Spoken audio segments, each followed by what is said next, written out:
Thanks to writers and filmmakers, many of us, when we hear the word perfumer, imagine a disheveled, solitary genius with a phenomenal sense of smell.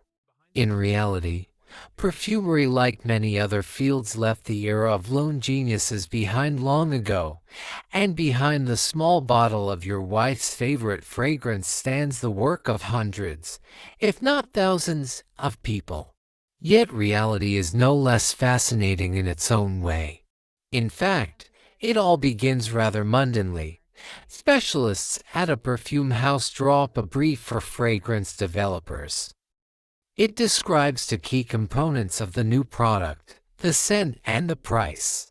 Since the brief is usually written not by perfumers but by marketers, the scent may be described in very general terms. The price, however, is typically specified quite precisely, and the perfumer cannot exceed it.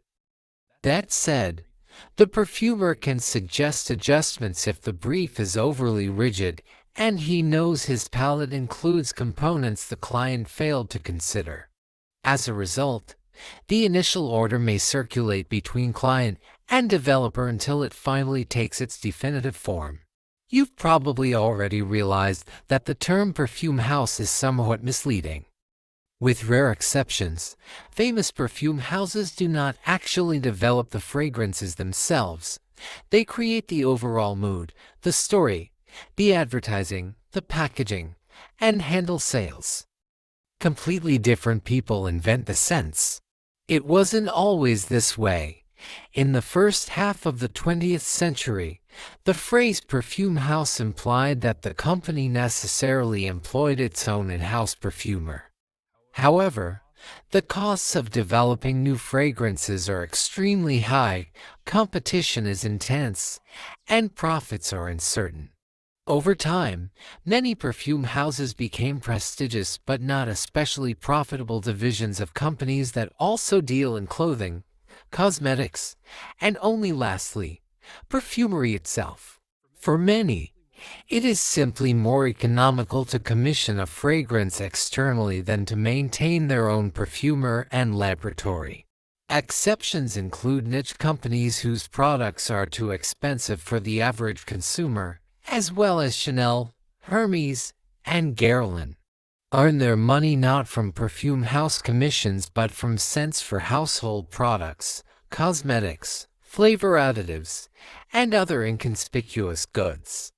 Yet even this invisible stuff must smell good, and consumers, without realizing it, are willing to pay for pleasant scents, thereby indirectly sponsoring progress in the fragrance industry. Ironically, one of the most promising research areas for these gray cardinals is not new scents but the elimination of unwanted ones.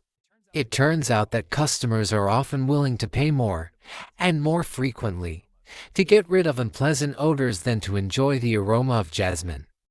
Results so far are modest, but research in this area is very active. The strength of major developers such as IFF, Givaudan, and Symrise lies in their ability to spend tens or even hundreds of millions of dollars annually on scientific research. A perfumer at such a company stands on the shoulders of thousands of chemists, botanists, and computer scientists. IFF, for example, maintains its own botanical garden in New Jersey with more than 2,000 plant species. If a flower is missing from the company's library, it can organize an expedition to bring new scents to headquarters. The aroma of any plant can be captured using a special headspace chamber, and then more or less precisely the chemical substances responsible for it can be identified. IFF's database contains not only decoded scent profiles that perfumers can use, but also data on human reactions to specific aromas, broken down geographically, since a scent pleasant to a Japanese consumer may not appeal to a German one. However, capturing and decoding a scent is only the beginning. In many cases, a natural aroma requires a synthetic counterpart. The reasons are often economic. Natural extracts grow more expensive each year, while the amounts clients are willing to pay decrease. But it's not just about money. Natural aromas may contain allergens, and fragrance production is heavily regulated, so manufacturers must ensure their perfumes are both memorable and safe. Chemists are therefore frequently tasked with creating synthetic analogs of naturally occurring scents, removing hazardous compounds while preserving the appealing aroma. This task is complex for several reasons. First, breaking down natural scents into their components is difficult, and analysis often fails to identify every ingredient. Second, determining which components actually define the scent requires experimentation. Once these two problems are solved, a third arises, creating a synthetic substitute that sounds as good as the original while remaining inexpensive to produce. Eventually, after all this effort, the newly created substance lands on the perfumer's desk. On that desk sits a computer. While chemists designing new synthetic compounds focus on reducing production costs, the perfumer is strictly bound by the brief.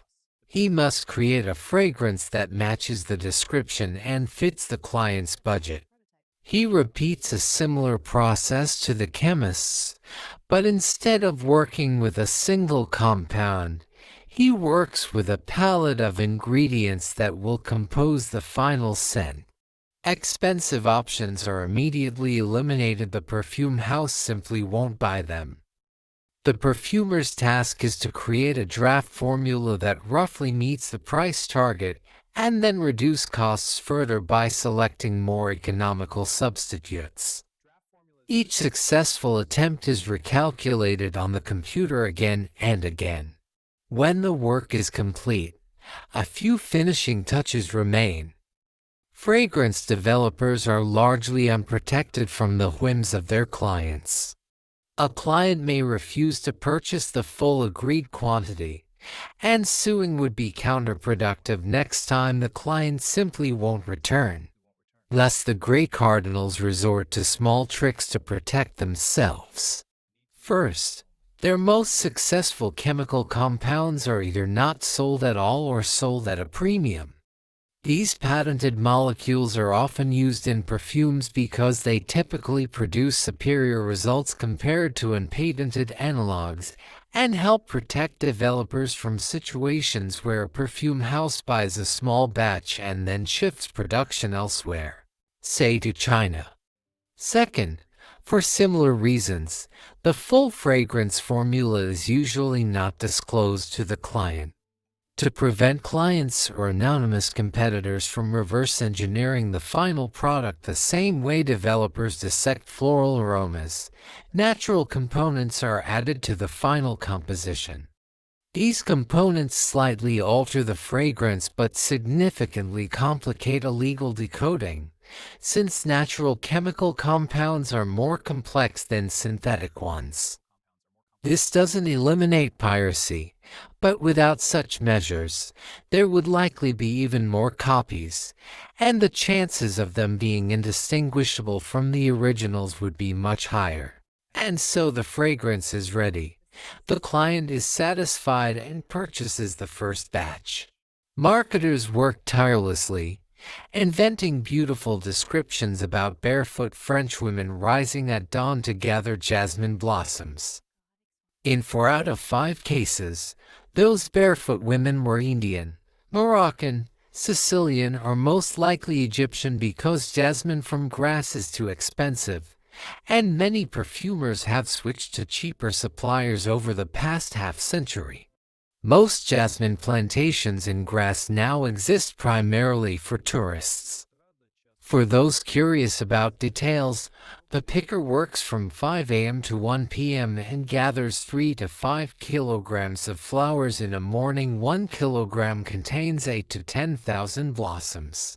To produce 1 kilogram of jasmine essence, 400 kilograms of fresh flowers are required. As for whether the women are actually barefoot, Reliable data is lacking. Still, marketers are understandable. If they admitted that the perfume contains methyl dihydroyasminate or heaven forbid benzyl acetate, sales would likely drop by half. So instead, they honestly write that alongside coriander, bergamot, and grapefruit, the composition features notes of Hedione, the very same methyl dihydroyasminate as produced by Firmenich. Although we are only now beginning to understand the mechanisms underlying our sense of smell, the perfume industry is at least 4,000 years old. The first perfumer is believed to have been the anonymous owner of a small factory discovered during archaeological excavations in Cyprus in 2003.